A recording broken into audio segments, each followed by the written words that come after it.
In today's video, I'll teach you how to find class code in Google Classroom. First of all, launch open any browser of your choice. You can see over here I've opened Google Chrome. Now click on the search bar and type in classroom.google.com. Press enter.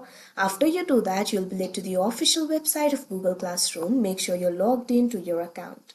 Now in the home interface, you'll be able to see all your classes. Likewise, at the left too, you'll be able to see the class. So what you have to do is simply click on the class that you want to see the code of. Now after you do that, you can see over here, you'll be led to that particular class. Now right over here, you'll be able to find various options. Make sure stream option is selected. Now over here, you'll be able to see the section for class code. You'll be able to see the class code over here.